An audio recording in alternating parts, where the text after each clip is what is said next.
Greetings, everyone. I'm going to go ahead and get some of the preamble started.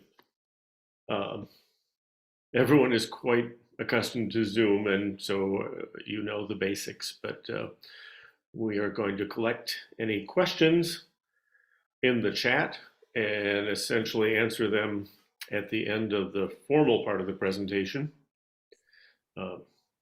And since I've gotten going by introduction, this is the first Pat Stats of 2023. I'm Carson Brooks from EXIT Realty Metro, with our offices spread across all the way to the Red River Valley and in the Twin Cities. And this is an occasion to talk about what's going on in the market with a very much more local perspective from our own stats guy, Pat Paulson. And we've been doing this. We were just chatting about this. I think it might be close to 20 years, and Pat's been sharing his stories and information for much longer than that. But added the Zoom, which has been a great option because we want to welcome colleagues and friends and professionals and related industry people to hear this and add to the discussion. Our approach here is particularly fascinating because we have Pat, who's a local practitioner and studies the market extensively, and we have David Arbit, who is a research director for Minneapolis area realtors. And so we get the perspective of in the lab looking at things and in the field what's going on and bring that together. And I personally enjoyed the dialogue that often happens at the end with the two of them. But as is our practice, we start with Pat and then we flip it over to Mr. Arbit. And I know in January, many of you have heard the joint press conference with Minneapolis Realtors and St. Paul and Minnesota Realtors, looking at more of a statewide perspective. And some of you have heard Dr. Lawrence Yoon, our chief economist from the National Association of Realtors. So it's a time of year when everyone wants to weigh in. And it's also a time when we see dramatic shifts in the market. So let's jump right in, Pat, and hear what you are seeing in the Twin Cities and a little beyond. Thank you, Carson, and thank you everyone that has joined today. This is, as you indicated, Carson, one of my favorite things to do. It is. Yes, so looking back, looking forward, trying to figure out where we are right now, with lots of data, but not necessarily all the data that we would want. But let's just jump right in. It's after 10. And if I can get my screen to actually move here, it's a little bit delayed. Bear with me.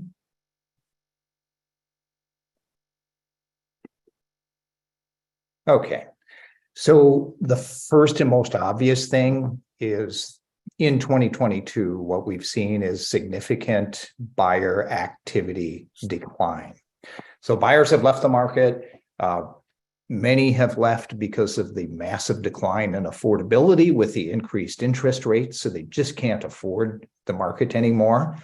Others who maybe could afford it have left because of fear, and fear because of things changing so fast. So the volatility of interest rates going up so quickly has scared people. Others are holding out. They maybe want to buy, but they're holding out, hoping for better market conditions. So hoping for the rates to come back down, hoping for prices to come back down, what have you. However, underlying demand may still be pretty strong. Think in terms of, and I know most of you are realtors, so think in terms of all the prospective buyers that tried to buy in the past few years, but didn't or couldn't because they got beat out in multiple offers or they just didn't find what they wanted. These are still people that presumably want to become homeowners. And in addition to that, the demographics of our country and of our region here are favorable towards buying activity for the next, for the rest of the decade, really, because the large millennial generation are primarily entering their 30s, so prime time for first-time home buyers. So there's some underlying demand that could be pretty strong for years to come.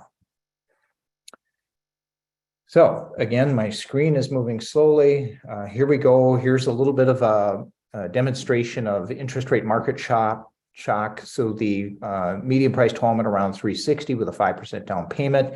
When you go from interest rates to 3% to 7%, you're increasing your payment about $800. 5% is right in the middle, about a $400 increase. And this obviously has shocked the market.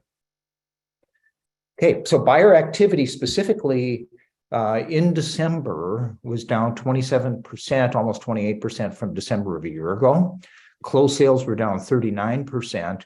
Pending sales for the year were down 20%. So the drop off, the decline had been stronger in the latter half of the year.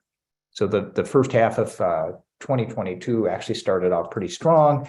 And then as interest rates really ramped up rapidly, the buyer activity dropped off substantially. So even like November and October, we were down almost 40% in pending sales. Here's what it looks like, and I present this chart because it's just so dramatic in how this looks. This gives a 12-month rolling average, which takes out the seasonal ups and downs. And you can see pre-COVID, it was pretty steady, ranging from around 61,000 down to about 59,000 a year, which was near record activity. Once COVID hit and the Fed pushed interest rates down, or the actions pushed interest rates down, the government put a lot of money out there. People went to remote work and needed changes in their housing. So sales went up very strongly until about mid-2021, and then started to taper off even before the interest rates started to drop. But once you get into the spring of 2022, you see this massive drop off. It kind of falls off the cliff, essentially. And keep in mind, this chart is moving to the right at a constant pace. But as you get towards the end of it, it's falling much more than it's moving right. So this just really shows, and being a 12-month rolling average, this is a lagging chart. So it's getting worse from here, as we look over the next few months. This one is a good one that comes from the weekly pulse that David Arbit and Mar put out. And you got 2022 with the darkest line. And we were doing pretty good up until about April, and starting around May, it starts to drop off relative to the prior 3 years. And you can see the whole latter half of the year, pending sales activity, buyer activity is down. The other thing I want to point out on this chart, which makes it so obvious, how seasonal of a market we have. I mean, real estate's seasonal across the globe, across the United States, but here with our extreme seasons weather-wise, the market is just so very extreme. And if you think about it as realtors, most of your traditional sellers and buyers that have time to plan ahead are thinking springtime, spring and summer for putting things on the market and moving. These are your traditional buyers and sellers. These are the properties that are typically higher priced, essentially, as opposed to, let's say, distressed sellers and investor buyers. They're pretty much evenly active throughout the year, okay? But the planning ahead, traditional buyers traditional sellers that are typically going to be houses at higher prices are occurring in the spring and summer. Okay. And it's really the best of the best that are the ones that sell right away. And, again, those recorded sale prices that we have, like say in June, are typically the highest prices of the year. And it's simply because of the mix of houses that are selling then compared to the mixture of houses that are selling later. Okay, so seller activity is also down, not as much as buyer activity, but it is down. And here you can see it had been kind of wavering between 74 and 78,000 new listings a year. And then when the interest rates went up in 2022, it's dropped off dramatically. Keep in mind that sellers are often also buyers, okay? And so you have people here that, want to move, they want to sell and then buy. But when they look at the market, and look at the limited amount of properties that are on the market and the high interest rates, and they're looking at their current rate of maybe 3%, it doesn't necessarily make sense to sell and buy something with a 6% mortgage. And here's this view of the chart, and you can see again in the dark line, 2022, started dropping off in May or June, not as much as the buyer activity, but a very definite drop off in seller activity. So when you have sellers putting homes on the market and you have buyers taking homes off the market, what you have is what's left over. It's the inventory of homes for sale, which had been dropping for a number of years, for over a decade. It finally hit bottom, essentially, in the spring, and it's come up a little bit, but not a lot. Okay, so at the end of the year, it's up about 16% from last year. That actually sounds like a lot, 16%, but here's what it looks like on the chart. And again, a 12-month rolling average, and you can see how it hit bottom over to the right, in the spring of 2022, and it's edged up a little bit. Okay, so inventory of homes for sale remains significantly low. Okay, this makes it really hard for prices to go down. Traditionally, if you have this low of an inventory, there still is upward price pressure. And let's look at that a little bit more closely. So that is, kind of the actual supply, the actual number of supply.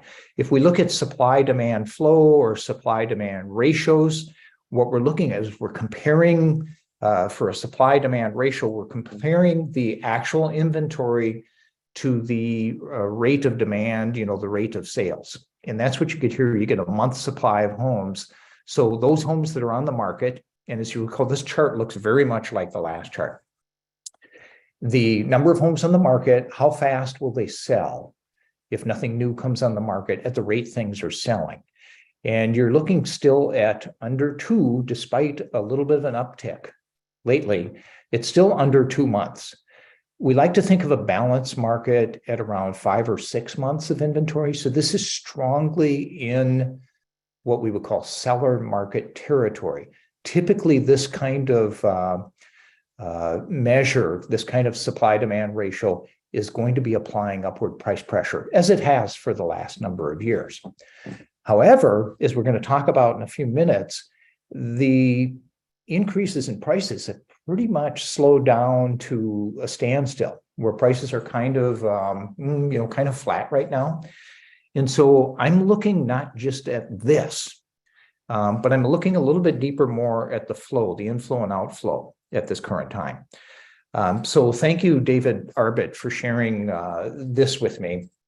This is an actual ratio of pending sales to new listings. So instead of looking at, the pending buyer demand activity to what exists on the market, what's left over on the market, this compares what's coming in and what's going out. Okay. And the ratio for the year of pending sales to new listings was just under 77%. Okay. This is still strongly in seller market territory, yet noticeably lower than the last 2 years. It might not look like much of a drop, but all of you that are realtors that are active in the business, you can feel the difference in 2022 from 2021. And the difference from 86 to 87% of everything selling to 77%, although it doesn't necessarily look big in this chart, it is big. Okay, so we're talking, 2021, we're talking 1 out of 7 homes not selling, and now we're talking, 1 out of 4 homes not selling. So in 2021, everything was selling basically, including the, the good, the bad, and the ugly, right?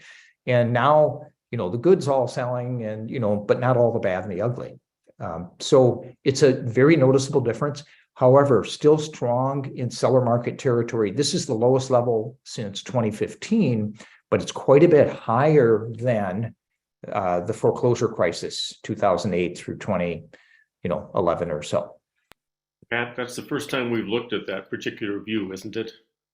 Yes. Again, thank you, David. Interesting. This shows just for the month of December. Okay. And you can see here toward the latter part of the year, this drop off compared to recent times is larger. And this is the lowest level for the month of December since 2013. But you'll also notice that these numbers in December are all up above 100%. So seasonally, we're at the time of the year when there's more sales than there are new listings coming on the market. And again, this reflects why the prices are lower this time of year, because buyers don't have any choice. There's not enough new listings coming on the market, so they have to buy some of the leftovers that have been sitting on the market that people didn't want before at the lower prices. This is an interesting chart here. So when we look at what we were just looking at, that inflow, the current, flow of new listings and pending sales, I would have expected our inventory of homes for sale to be increasing faster than it is, but yet it's been stubbornly low. Okay, so I thought, why is that? What's going on here? You've got enough new listings coming in for the limited number of buyers. There should be more growth in the inventory. So thank you, David, for putting this together for us. We're calling this the delisting rate. So what's happening is listings are coming on the market, and when they're not selling, they're expiring and canceling like they normally do. And many of them are not relisting. So in the past, many of them upon expiration or cancellation would relist right away. Now, a lot of them are not. And so the rate of what we call delisting is higher than it's been in quite some time. So what does this tell us? That tells us that there are sellers out there that are testing the market, not selling, and then leaving the market. They're pausing and they're thinking, well, I don't need to sell now, so I'm going to take my home off the market. So I know that there's talk, if you listen to national media and you listen to different opinions here and there, you get people talking about, prices are going to crash or prices are going to fall. You have to ask the question, if prices are going to fall, where are the low priced listings going to come from? Okay. We're seeing right now sellers that, when they're not selling, they're just saying, okay, we'll wait for another time. We'll just, pause and wait till the market gets better. You're also seeing strong financial condition of homeowners with low mortgages, lots of equity, and low interest rate mortgages, and very low delinquency rates historically, very low foreclosure rates. So where will the low priced houses come from? Okay, so let's look at prices. And this becomes one of our biggest challenges. So how do we measure the change in property values over time? It's basically limited to an analysis of the sale prices of those homes that sold during the year or during the month. And keep in mind that only 5 or 6% of all the property might actually sell during the course of a year. Okay, and less than 0.5% are going to sell during the course of a month. So the data that we have to go by is this limited number of sales, and then we compare them to another limited number of sales of completely different houses in a different time period. And that's how we determine the changes in property values over time. So it's a very limited way to do things. Now, there are other ways, and most of you have heard of, like, for example, Case-Shiller and their index of home prices. And they realized the problem of, comparing the homes that sold in this period versus the other period as being different homes. And so what they do is they use matched sales where the same home sold twice. Okay. So that's better. You can look at this home sold for this much this year and it sold for this much the next year, and it's the same home, right? But I've looked into this in great deal. I've read their methodology and I've thought about it. And even though it's the same home selling, it might be in different condition. So it might get run down over time, or it might be completely renovated over time. And it is the same home, but it's not the same sale. There's different sellers and there's different circumstances. And at one point, it may be, a seller that's planned out in advance and gotten home ready for sale. Another point, it may be a distressed situation. So it's not always as good as you might think. And again, we're dealing with a limited statistical sampling. So if you take all the sales, it's going to be like 5 or 6% of all the property on the market. If you're taking just matched sales where the same house is sold twice, it's quite a bit less. So it's a very limited statistical sampling, and they recognize it. They recognize it. So instead of giving us 1 month's worth of data, in January, Case-Shiller reports November, right? We report December. They report November, but November really isn't just November. It's November, October, and September. Because to fix their problem of low statistical sampling, they put 3 months in there, which makes sense, right? But you're looking at sales that closed in September that went pending in July. So in January, they're reporting stuff that's 6 months old. So it's also very lagging. Okay. So there's challenges. So given those challenges, our home prices for 2022 went up 6.6% compared to 2021. Okay. Now the increases were less in the latter part of the year than in the early part of the year, and they were less when measured by square feet. Also, we've noticed condo prices have slowed down quite a bit more than single family homes and townhomes.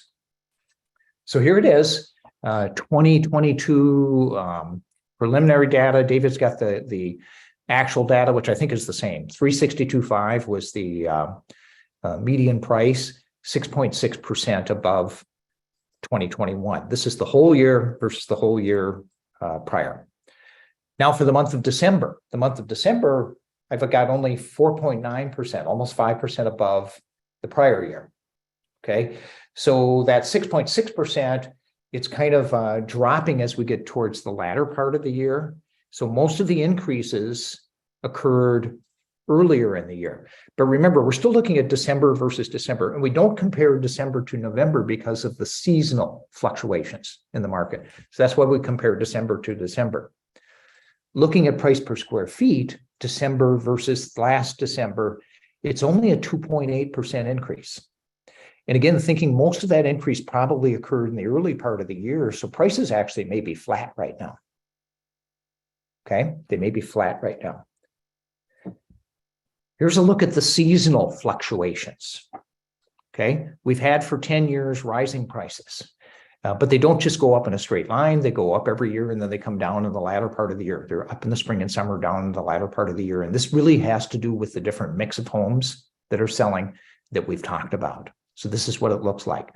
Another thing that interested me as I looked at this, because I really want to know what's been happening lately with limited data to tell me that. So I'm looking at things in different ways. And if you look each year and you look at the peak each year, which is usually in June, except for 2022 or 2020 when the whole market, spring market was pushed into the latter part of the year, but usually the peak is in June. And you measure the drop off from the peak to December. And for this year, the drop off is 8.4%. In recent years, it's usually been in the 3 to 5% range. 8.4 is the largest drop off since 2013. So that again is telling me that lately, over the last few months, the last half of the year, the steady increases we've had in prices has really dropped off and perhaps has even stopped. Just a quick look at Minneapolis, the condos. Condos in the red, single family homes in the blue, and you can see this is one part of the market where prices really have leveled off essentially, and they've really diverted from single family homes. This is interesting. We talked about Case-Shiller. Okay, so Case-Shiller not only gives us the price now versus the price last year at this time, but they also use their formulas to come up with a month-to-month change. Okay, now I give them a great deal of credit for recognizing the challenges and coming up with methodology to try to figure out what's going on recently. I do see significant flaws in the way they do things. However, because they use the same methodology over time, that to me makes me very comfortable in the long-term perspective that they present. The same thing with our data.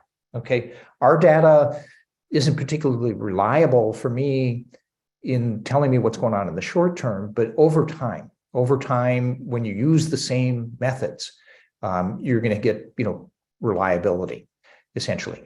So on this particular chart, these dots are charting, the price changes to the right. That's when prices are going up. To the left, that's when prices are going down, according to Case-Shiller for the month. Now, up and down, the upper part of the chart is what's typically a seller's market where inventory is less than 6 months. And the lower part is a buyer's market. Okay. Prior to this year, you never saw a dot in the upper left where it's a seller's market and prices are going down.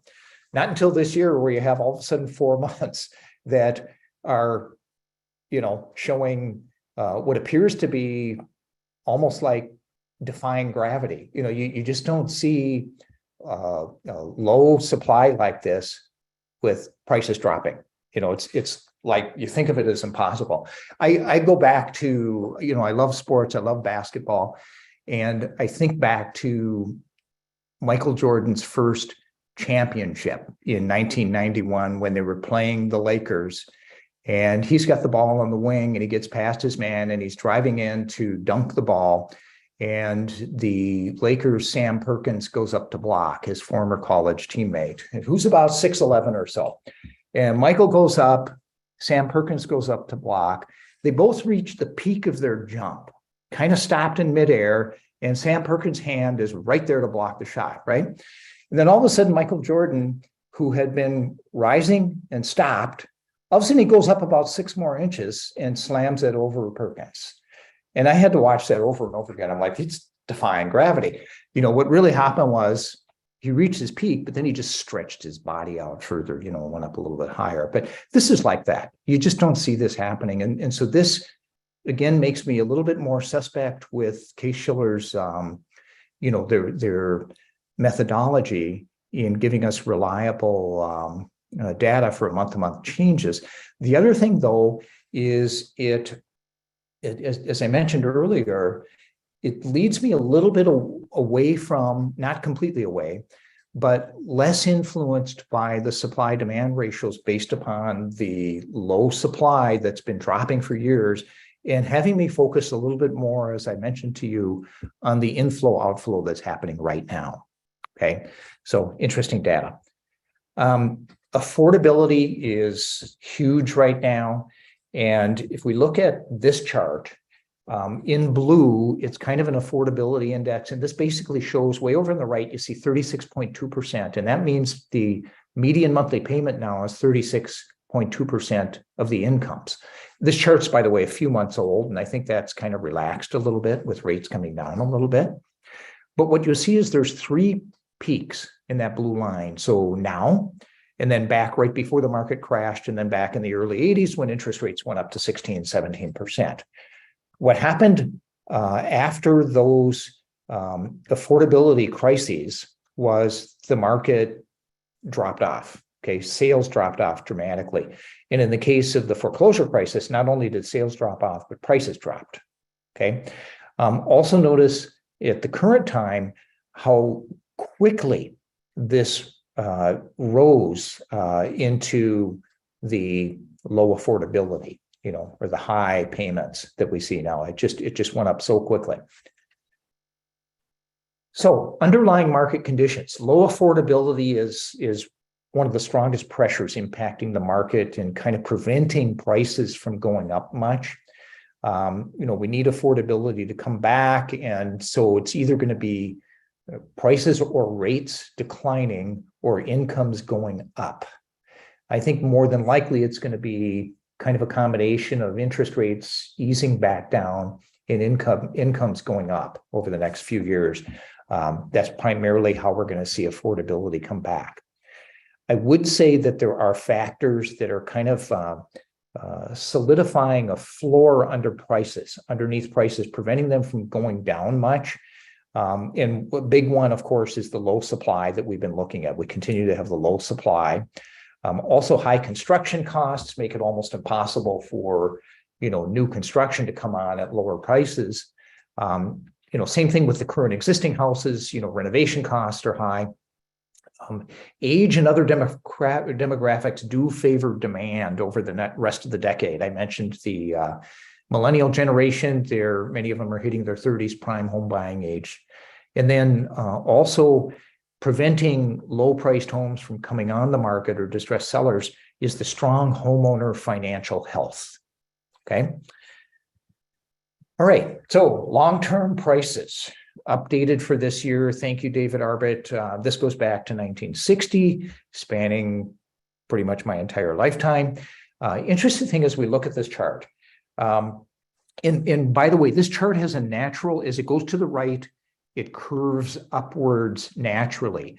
The lighter red dotted lines that are more even show us what prices would have been if they had gone up at the same pace every year. So there's a natural curvature upwards. That means that the rising prices of late look much more dramatic than the rising prices in the late 1970s, even though they weren't. Okay, prices actually went up faster in the 70s than they are now, or than they were in the 2000s. Okay, and so going back to the 70s, you have what I'm looking at here is these big market shifts and what's going on. So the natural state of markets is this, this flow of supply demand ratios and price trends. So you get low supply demand ratios that puts upward price pressure, and vice versa. If the supply demand ratios go up, prices kind of come down. That's the natural inner dynamics of a market. Sometimes you have outside influences that are related to the market, but they're really kind of outside influences that are so powerful that they make a significant impact on the market. In the 70s, you had inflation that was much worse than the inflation we have now, much longer and much worse. And the response to that, similar to now, was to increase interest rates. So back then, Paul Volcker and the Fed raised interest rates up to 16, 17% for mortgage rates. So these, huge factors of inflation and interest rate changes had a big impact on the market, and it caused a complete shift in the market, from a seller's market to a buyer's market. And that's similar to what we're seeing now, the kind of the same thing, the high inflation and the high interest rates. Not nearly as high as back then, but when you go from a 3% interest rate up to a 7 or 6% rate, that's a massive difference. Okay. Now, back in the foreclosure crisis, a little bit different. So we had the natural supply demand thing going on, pushing prices up, but then we added fuel to the fire with all the really easy financing. Okay. So the, no documentation, no down payment, bad credit, whatever, will get you a mortgage. It's just going to be a really bad subprime mortgage. Okay. So there was overusage of that bad financing that ended up with that really caused the market to go up into like a balloon. And then when you had the massive influx of banks putting low-priced foreclosures on the market, so you have these outside influences that were so significant that it really caused a market shift, a shock. Okay, so we're looking again at a market shift like we had those 2 times prior. Okay, this one that I've always loved. David updated it again for me as well. This shows the activity over time going back about 55 years. New listings in blue, closed sales in red, and you can see the significant drop off at the end, at the right. The thing to point out is that not only is buyer activity dropping, but so is seller activity. So it's still a pretty tight market, still pretty much favoring sellers. But again, if you think of those massive market changes back in the early 80s and during the foreclosure crisis, and like we see now, you see a pretty big drop off in buyer activity. Here's inflation. So what I chose here was the overall inflation number in the red, and then just the shelter component in the blue. Now, the comment I want to make here is that the Federal Reserve is relying upon these numbers in terms of how they're reacting with interest rates. So they kind of control the short-term rates, and they do have impact on the long-term rates, not necessarily directly, but significantly in that they can purchase treasury bills or mortgage-backed securities, which they were doing to help push rates down really low during COVID. and then they can stop purchasing them and even sell them to help push rates up as they're doing now. But you can see the overall inflation is already coming down. The shelter component, which makes up a large share of inflation, especially core inflation, that's still going up because the metrics that they use to measure this are really pretty lagging measures. And other measures that we see out there are showing that the cost of housing, cost of shelter is already going down or already easing, decelerating quite a bit, just not showing up in the numbers the Fed looks at.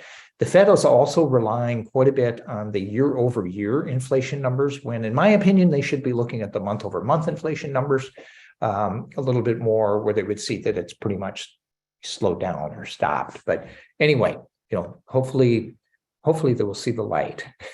And of course, obviously, they're much smarter than I am. Here's your interest rates. And you got the massive increase of late. Long-term perspective, it's not all that high, but compared to recently, it's a dramatic increase. So thankfully, it's coming down a little bit. Hopefully, it's going to come down more. And then this one I threw in here, this is kind of showing the health of the market. It's basically household mortgage debt as a percent of GDP, gross domestic product.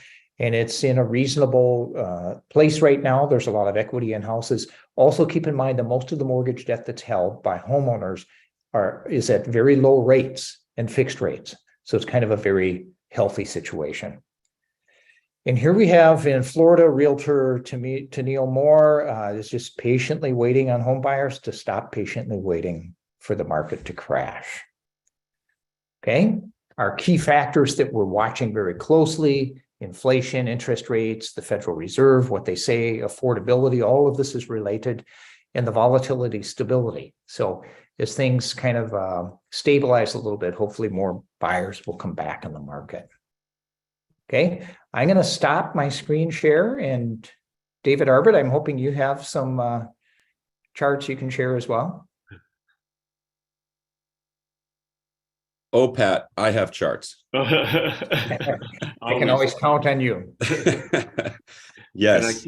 And I can't get out of my head Dr. Yoon saying that the interest rates will fall below the federal rate, even though the Fed rate is rising. So I want to hear what David has to say about that.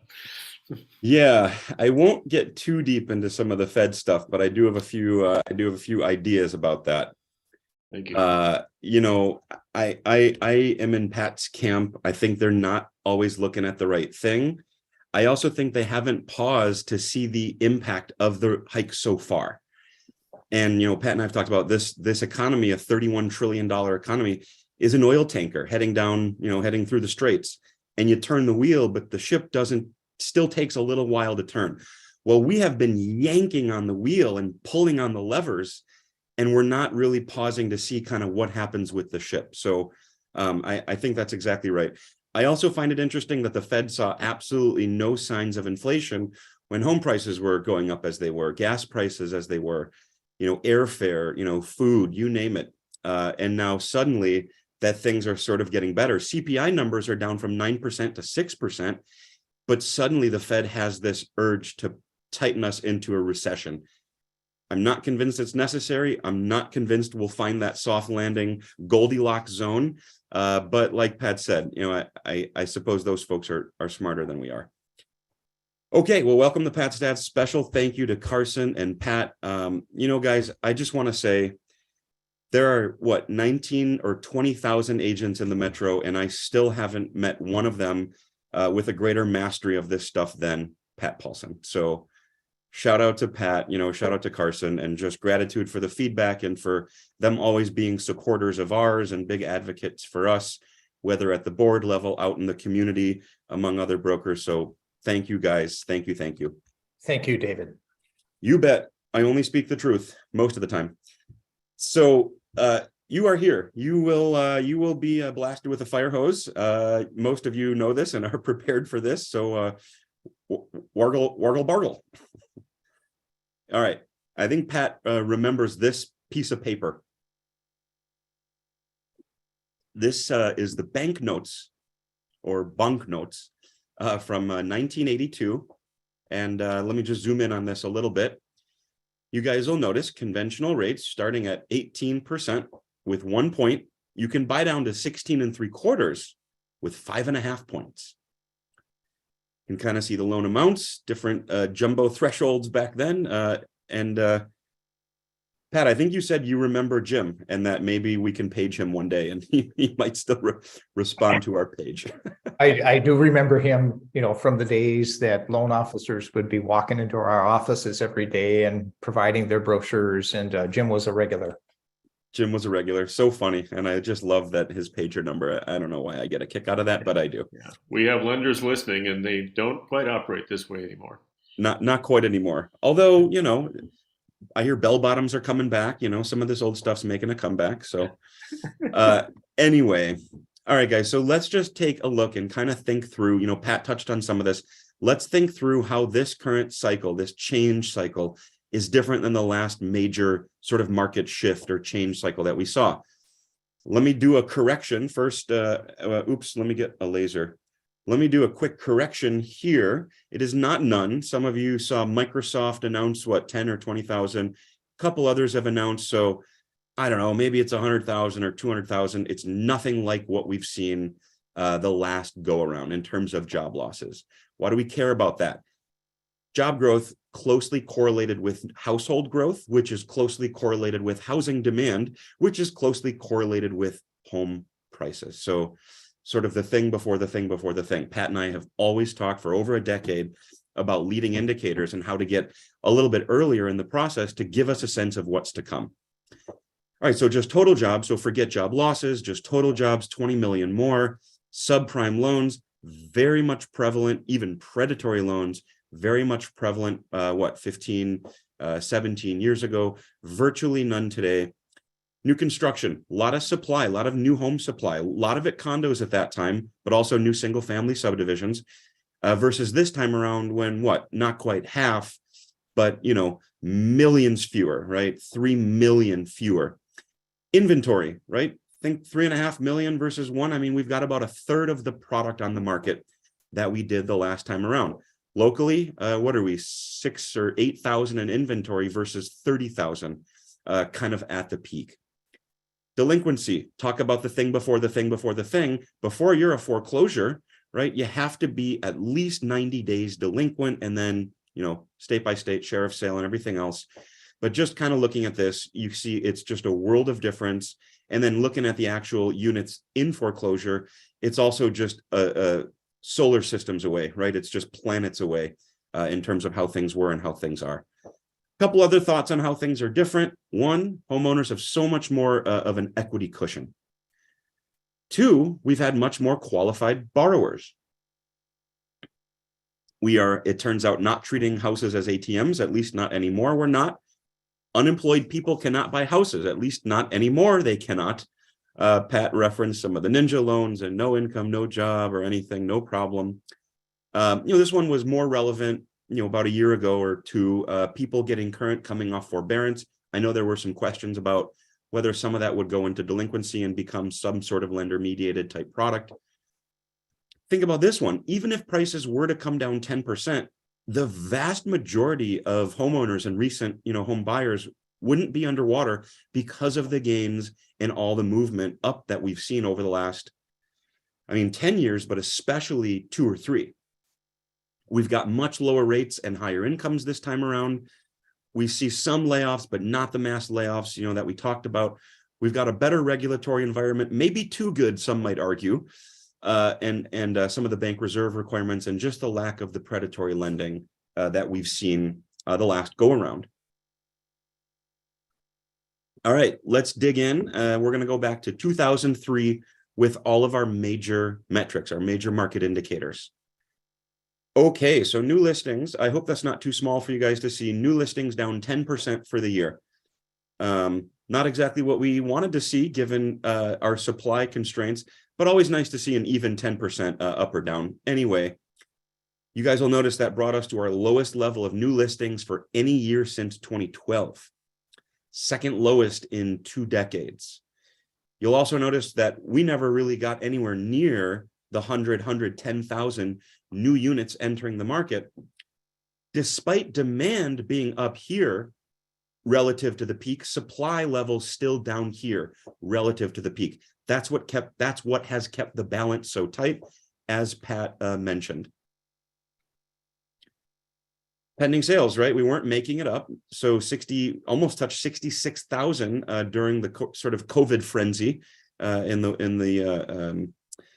the trenches of the COVID buying frenzy. And look at what we've been prior. Like, look at where we've been prior for pendings, right? Not even breaking 63. And here we almost broke 66.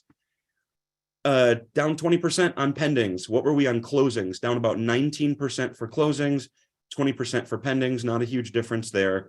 Again, pendings are always the thing before the thing. One note here, this minus 20%, or you know what, I suppose we can shift to closings. This minus 19%, is that really a good comparison, you know, comparing to this sort of really high level? You may want to average maybe the 2 or 3 years prior to COVID, sort of the normal years. We may want to average those out and then do more of an apples to apples comparison. So if we call that 60,000, well, 60 down 6,000 is more like a 10% decline, not quite 19 or 20. And yet this is the fact. This is what happened year over year. We just have to take it with, you know, a bottle of salt or maybe a few grains. Shaker, not a bottle, shaker of salt. Anyway, okay, let's take a look at this one. CDOM, cumulative days on market. This is one that you guys like and we like. So this is time from when you were newly listed to when you have an offer accepted. So signed contract, not list to close, but list to under contract. Here we saw a nearly 30% increase from 11 to 14 days. So we're about 2 weeks on market. This is a median. Some of our reports use average. Just know that this is a median. So yes, it is up from 21, but it is actually still below the COVID year of 2020 and still well below the pre-COVID years of 2018 and 19. And boy, oh boy, is it a far cry from 100, 90, 100 days on market. 3.5 months, almost going on 4 months versus 2 weeks. What a change a decade and a half makes. All right, how about annual median sales price? So this is for the year as a whole. We definitely have seen some slowdown. You guys will notice the 6.5%, compared to 11.5, 9. I suppose we did have a 6% or 5.5, I should say, in 2019. And that's partly because rates actually touched 5% in late 2018. So I think that caused a little bit of a slowdown that year. But you guys can see, 6.5% more consistent with this 5 to 6%, maybe even this 5, I suppose that's an 8, but more consistent with historical growth levels, our average historical trend. Price per square foot. So we know that folks, over the last 2 years, buyers have focused a little bit more on new construction because that's your way of getting above, your 2,500 or 2,700 square feet. That's your way of getting the 5th bedroom for a home office or home classroom, right? The yard and everything else. And let me also say the perception of perfect quality. You think you have this perception that you're getting, perfect quality. And I have seen some new construction homes with plenty of issues. But we also, what else do we know about new builds? They tend to be bigger. We already kind of mentioned that. So if we're selling more homes with more square feet, well, that's going to drive median price and average price. What if we isolate that, neutralize that? Well, how about we just divide sold price by TFSF, by total finished square footage? And this is how that looks. And you'll notice that we're actually seeing an even more pronounced slowdown. PPSF only up 2.5, 2 3/4, call it 3%. Last time we had growth that slow, you got to go way back to 2014, before we were kind of clawing our way out of the depths of the recession here and the crisis. So this one actually shows the slowing rate of growth or price deceleration, not price decline, but price deceleration. I think it shows it even in an even better, even more clear way. Average percent of original list price received at sale. Believe it or not, guys, we ended last year at about 101. I'm going to go on record and say that feels a little bit misleading, even though it was factual. right? Even though it was factual. And the reason I say it's a little bit misleading is because the first half of the year really uplifted that, while the back half of the year kind of suppressed that a little bit. So overall, we ended at about 101. You can see us cooling down from 2021 levels, but still at a pretty high level. Some of you remember the tax credit period where we had a little stabilization back here, and then the market had to find its footing at about 90%, believe it or not, before stomping all the way up to 100 or even 100 plus. How deep is the mud? Well, depends on who you ask and where you live. Ask the pup on the left, the mud is about chest deep or shoulder deep, and ask the pup on the right, and it's more like ankle or knee deep. Well, same can be said about different regions, right? We've had a high degree of sort of regionalism or regional differences, north, south, east, west, winter states, more warmer states. So take a peek at this. This is the Case-Shiller. Pat and I, for reasons you guys are familiar with, don't always love this, but it is apples to apples. So let's just take a peek. Here's Minneapolis in light pink. This is us way down here. Here's our friends in Phoenix in this kind of light, is that a fuchsia, light purple, whatever we want to call that. And then look at our friends in Florida, right? Tampa and Miami here in gray and red. Even Dallas, right? Even our friends in the Dallas-Fort Worth Metroplex showing 30% price growth. Phoenix and some Florida cities, 35% price growth year over year. That's a $300,000 house costing $400,000 next year. That's crazy. But look at what's happened, guys. The higher we climb, sometimes the harder we fall. And so some of these markets that were absolutely rocking and rolling at 30%, 35% are now down to 10% growth, which is not far from where we are. So things kind of syncing up a little bit more. Guys, look at us. Look at Minneapolis, kind of somewhere in the middle of the mix pre-COVID at 5 to 10%, really actually even maybe 6 to 8 or 5 to 7. And that's the historical average. So we're kind of right in the mix. Most. Yeah, exactly. For most, with some variation. So, suffice it to say, we are heading back to those levels. Maybe we flatten out a bit. Pat mentioned this. Maybe we flatten out at 2-3% growth before getting back to 5-6% year over year. Sort of breaking things down into 3 distinct phases or periods. I kind of like to look at it this way. And this is from Dr. Yoon. This is from Lawrence. Just kind of looking at sales change from a year ago. So year over year change in sales. So you had the pre-COVID era, right? Kind of before March 2020, sales down a hair, sales up a hair, not a ton of crazy movement. Enter a pandemic and the COVID real estate boom. And we saw 30-40% sales growth, right? When everybody and their mother and their tax accountant all needed to buy a house, right?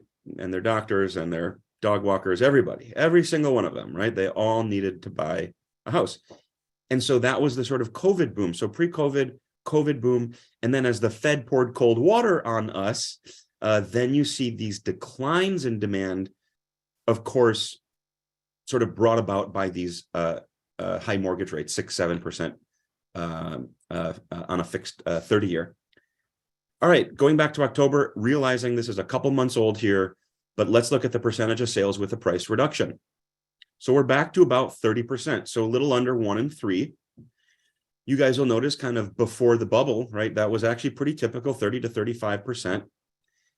You guys will also notice that is a 50% increase in the prevalence of price reductions. 20% to 30% is a 50% increase in the share of price reductions. That sounds pretty dramatic, right? That sounds pretty extreme, pretty dramatic. That's a headline. That's a sexy headline that sells. I don't care if you're a Fox or CNN person, right? That's a sexy headline that sells. What doesn't sell is a little bit more of that historical perspective. Yes, it's up in a noticeable way, but it's actually below or even with the 3 pre-COVID years. That's the part of the story that's missing. That's the puzzle piece that people don't care to kind of put together, because this is the sexy, stuff that can sometimes instill fear, This is what sells subscriptions. This is what gets eyes on stories and helps with ads and everything else. So careful what you read and just understand that, yes, these are exceptional years and we're kind of back to what you might call more of a normal level. That was for the month of October. Let's just quickly look annually. Pretty similar story, guys. Up a bit, well, up noticeably, this one up about a third instead of half from last year, but still below these pre-COVID years. Again, definitely a difference in the first half versus second half for this metric. All right, let's just spend a couple minutes, maybe just a minute or two talking luxury. This has been an absolute growth segment, an absolute growth segment of the market. So let's take a look. Remember that tax bill in 2017? That's when we really started to see an increase. A lot of the benefit of that tax bill, the majority of that benefit of the funds kind of went to top earners, went to the top 10, 20% of earners. Now, then we had the PPP loans, right? A lot of those went to folks at the top as well, for better or for worse. So we started to see 25% followed by 50% increases in luxury market activity over $1 million. Guys, be generous with me. Let's call this 750 and call this 1500. This market has doubled in 2 years. 750 to 1500. This market has just about doubled in 2 years. And it has, I suppose, yes, doubled in 3.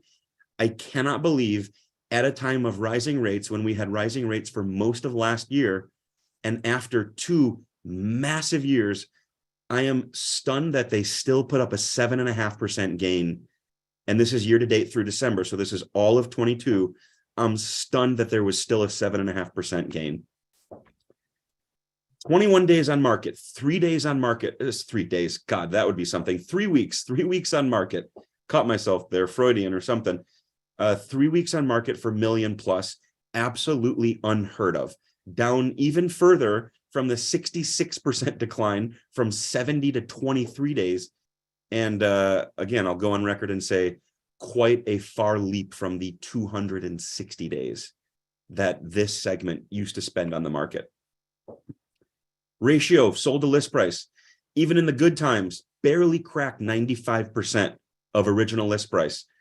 As the market really healed from this pain, from this trauma, still never really crossed 95%. And then we had no problem crossing 97 and even 99%.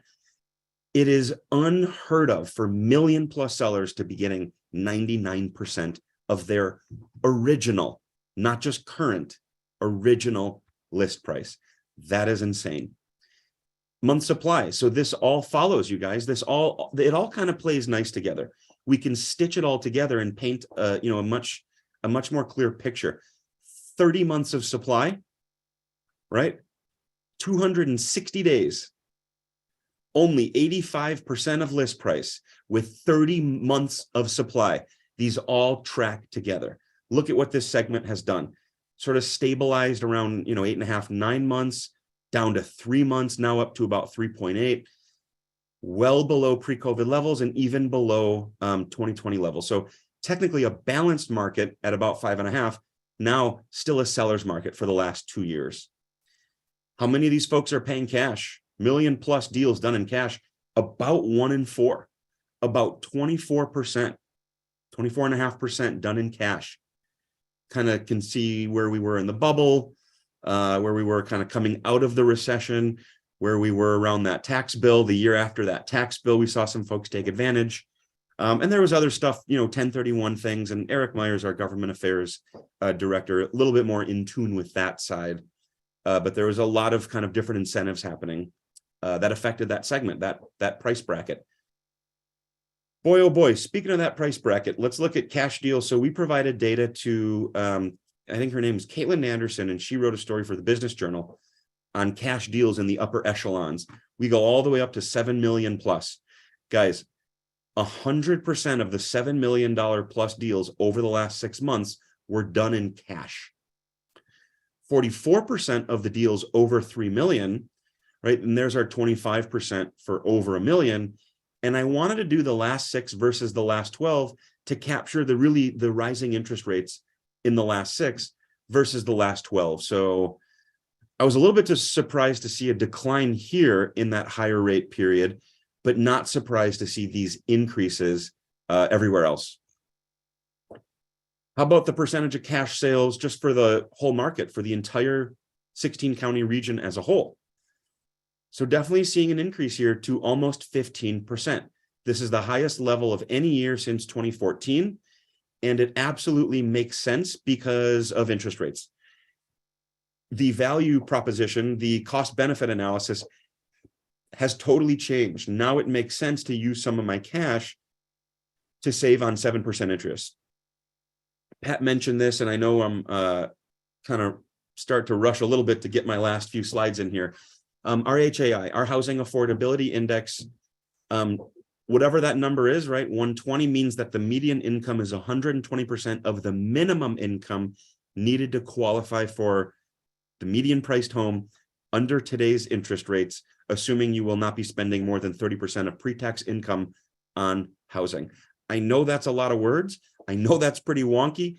Suffice it to say, higher levels on our index reflect better affordability, lower levels reflect deteriorating affordability. And we have seen quite the deterioration in affordability. Notice we stabilized a bit at 140. That was ahead of bubble levels, right? Compared to the last bubble. And then we really started to feel the impact of rising prices in 21. And now we felt the impact of rising rates in 2022. And not only is this below bubble levels, it's actually below 100, which means the median income is 95% of the minimum income, or 5% less than, right? Versus 120, where it was 20% more than. So we're just at about 100, so just about 100%. So I guess it's not as bad as other regions. I think San Francisco is at 40 or 50, other regions are 60, 70. I think even Denver is 80. So, take that as you will compared to some of our peer cities. Let's take a quick peek at payments. Up 36%. Look at your median payment in June on the median priced home. So here we see this increase in prices, that's reflected. And then now we really see that increase in rates, and that's what's moved the needle. So $1,800 a month payment on your median priced home, up to $2,500 a month. That's a $700 a month difference, or just about $8,500 a year. That is not nothing. That is not nothing. And yet you might have a furnace and AC breakdown that costs you $7 or $8 grand. And yet you might need a sewer lateral replaced that'll cost you $8 to $10 grand. So if rates keep rising, great, you got a low rate. If rates fall, great, refinance into a lower rate. So just a couple things to think about. I really like this one as well. This is a new one that I've kind of brought into the mix. Housing costs are fixed, relatively fixed. The P&I are pretty fixed. The taxes and insurance part, they go up a little bit, but not a ton, not as much as sometimes we like to think that they will. So let's think about this, guys. Look at this mortgage payment on a loan of a $350,000 loan at 7%. Your costs are fixed. But look at your monthly salary growth, assuming 5% growth. Your earnings are not fixed. Your housing payments, your housing costs are relatively fixed, but your earnings are not. As your earnings grow, well, the mortgage that used to occupy 35% of my salary is now not even 25%, because I've had earnings growth while my housing costs have remained relatively fixed. I think that's a really compelling little data point to bring to your buyers, your clients. Seller tenure, we are back to 10-year, 10-year, 10-year, 10-year. Always rolls off the tongue nicely. When folks moved, all right, a lot of folks moved, we were staying in our homes for 8 years, right? So that was actually the shortest time in 10 years that we've spent in our homes. And now, given higher interest rates, people, people staying put a little bit longer and having concerns. They don't want to give up 3% to lock into 7%. Understandably so. We've talked about for the longest time, people move between, every 5 to 7 years. That held true for the longest time until the world changed in 2008, 2009. They say most people age 12 months each year. Me, I get 18 months older every year, especially since having twins. So look at the median age of home buyers, you guys. Look at first-time buyers. Look at the age, 33 to 36. Look at that jump. First-time buyers have to wait a little bit longer to have the savings, right? To have the down payment to be able to increase their earnings in the workplace so they can stomach these higher rates, so they can make the payments kind of work for them. That's pretty dramatic. 30-year-olds, right, could be first-time buyers when home prices were on sale, but we've seen that age increase, pretty reliably. Of course, unfortunately, that has meant there are fewer first-time buyers out in the marketplace. Only about 1 in 4 buyers are first-time buyers now. Used to be half when home prices went on sale in 08, 09. Right. And look, in 21, when rates were way down,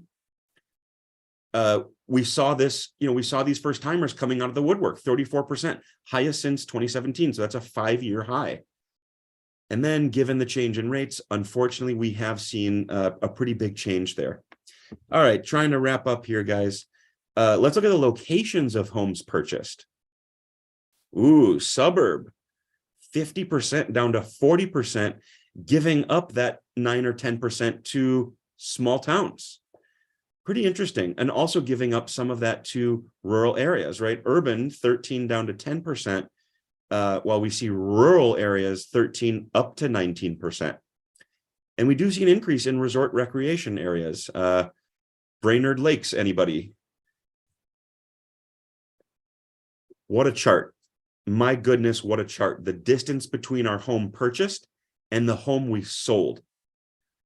Well, guys, we just saw the rise in small towns and rural areas. So you're going to have to move kind of far outside the city or the suburb or where you were. So yes, we have seen this more than triple, the distance more than triple from 15 to 50 miles. That's how far we're moving. We are moving further distances. Either Californians and New Yorkers moving to Kansas and Nebraska, or folks living in Minneapolis or St. Paul looking to work from the cabin, let's say, and stuff like that. However, thought this was an interesting headline. Millennials feel screwed by the housing market after a series of economic disasters. 82% of them expressing major regrets. That's Fortune, CNBC, 64% of millennials have regrets. This is a little bit old, but we have still been kind of seeing and hearing this. So for millennials, right, well, 57% have no regrets, but only 36% of millennials have no regrets. What are the top issues? Maintenance and other costs. House is just not big enough. We're not thrilled with that location. And that speaks to the ones we were just looking at. How far outside the city, rural areas. Turns out millennials, they don't want to be 45 minutes away from a Target, right? So you guys can kind of see, what we saw from that survey. We talked a little bit about the economy and, how job growth fuels household formations and housing growth, or I should say housing market growth. Well, let's just take a quick peek at unemployment rate for large metro areas. You're sitting in it, you guys. You are sitting in the highest performing metro labor market in the nation. Some of you may be surprised by that. Some of you may not even believe that. The good thing about facts is that they're true whether you believe them or not. This metro has the lowest unemployment rate of any major metro. We're followed by Salt Lake, Miami, Birmingham, interestingly. San Jose might be a little bit of a surprise in California, and then some other metros as well. So regardless of what you might hear, regardless of what you might think, we are the top performing, the tightest labor market in this great nation of ours. I think that's just what a stat. What a stat during Pat Stats. I think we'd be foolish if we didn't just touch on this for a quick second, you guys. While we are the most competitive labor market, we also have the worst racial homeownership gap in the whole nation. So something that's really good to be first at, to now this is really bad to be first in first place at. So Our white Caucasian community has about a 76% homeownership rate, while our Black African American community more like a 27% homeownership rate. Our Asian Pacific Islander, Hispanic, Latinx community, and our American Indian and Native community, you guys can kind of see how those levels, vary in the middle. But, call it 25% versus 75%. That's a problem, and that's going to plague us. So, we're doing a lot of work around that in our, at a committee level, at an association level, but I just want to encourage you guys, reach out to someone that doesn't look like you, help advise someone, up your game, and just be thinking about that as you develop your business and move forward through the year. October close sales. So Pat and I have kind of worked on, a little bit of a forecast, a little bit of, some different scenarios. I just want to tease out October because there was this trend for October's, transitional month from fall to winter market. Look at October of 21, or excuse me, October of 2020, right? We pulled the pendulum way back. And then by 2022, we let the pendulum go. The pendulum never stops in the middle.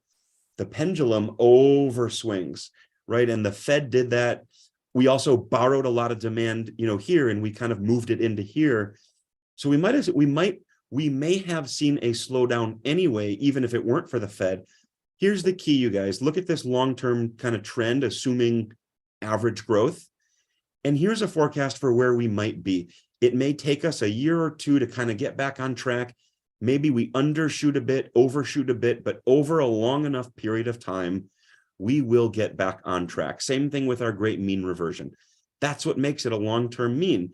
Over time, things kind of are sucked back into that mean. It's like Jupiter with gravity. It pulls the ring of asteroids into it. Never use that analogy, but I will moving forward. National forecast, really quick, you guys, right? 2022 for sales, they were thinking down 15%. That proved pretty true. For sales this year, NAR is thinking, down 7%. Maybe we're down, another, 5%. I suppose it's possible. Let's see what happens. If rates do hit 5% by summer, I think that could change things. They're thinking home prices, slow down, but not negative. They're thinking about, 1 to 2%, and then seeing some acceleration, in 2024 back to maybe 4, 5, 6% price growth. Because there will be fewer sales, even though prices are up, dollar volume may decline. And you guys are all compensated based on dollar volume and not unit sales. So something to kind of be aware of. All right, I know we're running up against time. Just a couple more, guys. In 20 years from now, will it matter if you got the house for $440 or $430? I'll give you a hint. It won't matter, right? Does a recession mean falling home prices? Well, of the last 6 recessions, only 2 of them had falling prices. And the 2008 recession, of course, was a housing-caused recession, right? It was housing-caused. Of course, prices had to correct. But actually, the majority of the time, home prices rise from the beginning to the end of recession. All right, interesting stuff. Will waiting pay off? Probably not, right? And really, it boils down to this, you guys. You can read this, but I'm going to skip down to this. It's a matter of paying more in interest now, but maybe getting a little bit of a better deal on principal. Or if rates come back down, prices are going to be up and you're going to be paying more in principal and maybe a little bit less in interest. So, does the trade-off sort of neutralize? Maybe a little bit. All right, last 2 here, guys. Rate forecast. Believe it or not, okay, maybe not the MBA, they're saying 6%, or sorry, NAR is saying 6% flat. But on average, Fannie, Freddie, mortgage bankers, and NAR, they're thinking by what? By, April, May, June, they're thinking we could be 5.25%, 5.5%.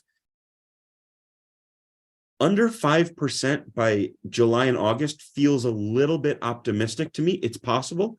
It feels a little bit optimistic. If we do touch below 5%, I think, as Pat said, I think you're going to see this pent-up demand come out, and we still won't have the inventory for them, right? We're simply not going to have the supply that they need. Home price growth, not going to spend a ton of time on this. Know that, this 8, 9, 10% growth, we saw more like 6-7%. Know that is very likely to slow. So be thinking more about 3 to 5, 4 to 6, more like 4 to 6% price growth moving forward. Why is it that I saw this comment? AI will never replace a realtor. However, a realtor with AI will replace a realtor without AI. How come the first comment from Marky Lemons, one of the greats, how come the first comment was, I've met some that don't even have regular eye? Why was that the first comment? That is not rooted in reality, right? You guys counsel people on the biggest transaction of their lifetimes. You guys have your own small business that you're running. That is not a fair or accurate comment, but you guys have to prove it day in and day out. You have to demonstrate the value. You have to up the game in terms of professionalism. You have to leverage InfoSparks, the market reports, all the stats that you're seeing today. You really do have to do that. In Mandarin, the word crisis is comprised of two characters, one meaning danger and the other meaning opportunity. So in times of crisis, there are, of course, dangers, but there are also opportunities. I will wrap up by saying, while we cannot control the wind, we can adjust our sails a little bit, and people are able to find success in up, down, and sideways markets. And with that, I'll turn it back over to Pat and Carson. Thank you, David. Much appreciated. We're open for questions. I do want to add, David, you talked about the racial home ownership gap, and our Realtor Association is advocating for state money for first-generation home buyer down payment assistance, which is very generous and forgivable after 5 years. So it kind of becomes a grant. Denise Mazzone and myself will be testifying before the Senate tomorrow. It did pass the first House committee. It's got more to go in the House and, of course, more to go in the Senate. But this is going to be the first hearing in the Senate, and we'll be testifying for that. So are there any questions that anyone has for David or myself? There's thank yous to both of you and compliments. And David, I really appreciate, and now Pat adding on to it, bringing up the racial disparity, because to have such strong economics in Minnesota and the Twin Cities, and then counterbalanced by that, gives us work to do. Yeah, truly. I'm going to point out another thing. We talked about affordability, which is a challenge, and David presented the affordability index, which has dropped a little bit below 100, which is, certainly fairly rare, but it doesn't look that bad. However, the challenge is greater than that implies, because that affordability index is based upon the median incomes across the board within the area, including people that are already homeowners, which typically do have higher incomes. If you actually recreate that affordability index based just on the median income of tenants who are your potential first-time buyers, it becomes much more of a stark challenge. Probably, the median income tenants probably not even able to afford a half a house, essentially. Yeah. So it's a worse scenario. It's a challenge, and again, the first generation home buyer assistance hopefully will help some people. Yeah, and Pat and I still think we ought to do this year. Let's recreate the HII using the median renter income. Yeah, I think that's a fascinating idea. Yeah, yep. Because the rental market is key to the whole equation. I think it's something we need to study as well. Well, more thanks from everyone. It is 20 after 11, and we appreciate so many people signing on via YouTube Live and through Zoom. It's great to have a couple different methods here, and thanks to David and the Minneapolis area realtors, and of course Pat Paulson. Our next Pat Stats, watch for us in mid-April when we see what happens with all this, and do pay attention with things going on at the Minnesota Senate. It's a thrill to have the knowledge and the passion of Pat and our colleague Denise Mazzone going to speak before them on important topics. Thanks to everyone for joining us. See you again soon. Thank you, guys. And thank you, David. You bet. Great work.